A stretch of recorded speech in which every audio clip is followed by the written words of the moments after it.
Get more reaction to the murder of a 16-year-old boy in South London last night who witnesses say was stabbed to death in front of his parents. It's the fifth suspected fatal stabbing in the capital in a week and brings the number of violent deaths in London this year to 119. It comes after the London Mentivity calm warned yesterday it could take a generation to tackle the tide of violence. So, what exactly can be done to keep young people safe and deter them from crime? Joined by the youth mentor, Sayce Holmes-Lewis. Hello to you. Thanks for joining us. Oh, just grabbing my notes here. Thanks for joining us on the programme this afternoon. We do appreciate it. So many needless deaths. What on earth is happening in the capital and indeed other parts of the country as well? To be honest, there's a lack of support for young people across London and the UK in terms of obviously the austerity measures where youth provisions have been cut, youth clubs closed down, and there's just a succinct lack of support for young people and services that are designed for young people in terms of their, progressive development. So that's where my company Mentivity comes in. We don't receive any government funding.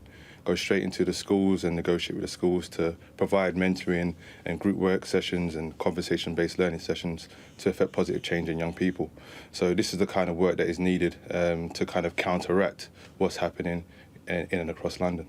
But is that support always been there as far as schools are concerned? I mean, is the concern that actually some kids who find themselves being involved with knife crime and the like don't go to school as often as they might, so they're not getting support from companies like yours, like Mentivity?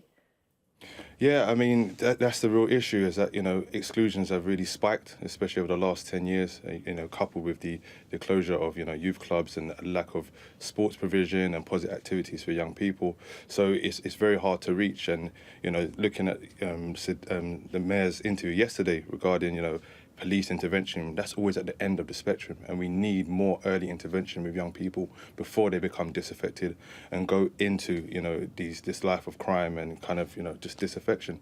So for me, it's no point looking at the end of the spectrum. We have to get in early, work with the schools, social services. It has to be a collective approach to kind of counteract the issues of youth crime. So is it more a community issue than a policing issue? Is that what you're saying? I believe it's a community issue first and foremost. I think that we have to take more responsibility as a collective first and foremost. And again, a lot of people are staying silent and they're doing it because they don't feel that they're going to be protected. They don't feel safe.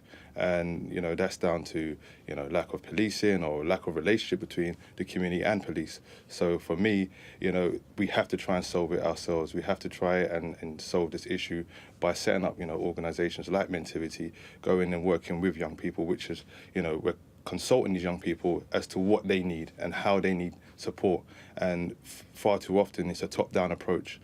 People like, Sadiq Khan are coming down and saying, we need to do this, we need to do that. But for me, all these experts, they don't really have a clue because they're not living it. I grew up in South London on one of the biggest housing estates, Aylesbury Estate, and I understand the issues that I faced as a young man. And not too much has changed, to be honest. But what I have found is that there's a lack of support, and that's where, people like myself come in, to help these young people. What issues did you face as a young man? I mean, my father left the household at the age of 8, so from there was a difficult journey for myself. I was trying to find myself and kind of find my place in society. And on top of that, we didn't have much growing up, and my mum did a fantastic job. I'm the oldest of 7 children, and she did her best job to raise the first 4, single-handedly.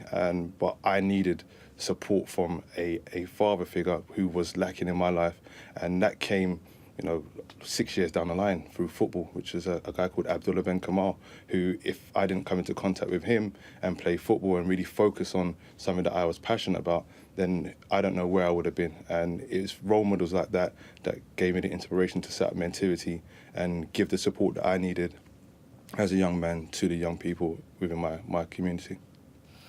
And as a result, you set up Mentivity. How many young men, and presumably girls as well, do you manage to speak to? How many do you feel that you've managed to put them on a different path? To be honest, I've been working with young people since the age of 18. Mentivity will be 3 years old in January 2019. But I've been working in and around my community in pupil referral units, as a teaching assistant, as a community sports coach for Suffolk Council since the age of 18. So to measure the impact that I've had, you know, personally with young people is very difficult to measure, but it has been a lot. And, you know, I get young people stopping me all the time, telling me how I've helped them along their journey of adolescence and how important it is to showcase, you know, the positive traits of life to them and, you know, teach them through the experiences that I had and tell the stories that I experienced. And they share the successes that I experience, you know, as well. You know, they celebrate those successes, and that's what young people need is success. They need to be, you know, supported in a way that they can experience more and more success because it becomes addictive. And too often, many of these young people are told, you know, that they're never going to amount to anything within schools and in other settings, and they start to believe it, and there's a lack of hope. And that's the reason why we're seeing a lot of these issues, you know, mental health issues, because these young people, they have no self-confidence, no self-esteem, and we need services to be centred around young people to give them that support and give them a feasible exit route into, you know, the passions and careers that they actually want to undertake. Final thought before we let you go. I know you're a busy man. What advice would you give to young people who say, you know what, I need to carry a knife because that's what I need to do in order to keep myself safe? First and foremost, if you feel that you need to carry a knife, you need to talk to someone like myself or someone that you trust within the community, because you're basically leading yourself down a path to ruin. Once you kind of engage in that side of life, it's very, very hard to kind of counteract, you know, the negativity that you're going to encounter. So for me, it's about talking to people like myself, and if you are in trouble, you know, talk to people. They will give you that support, and we will take the time out, because once you go into that, you know, that road, it's a very slippery slope, and it's very, very hard to get back.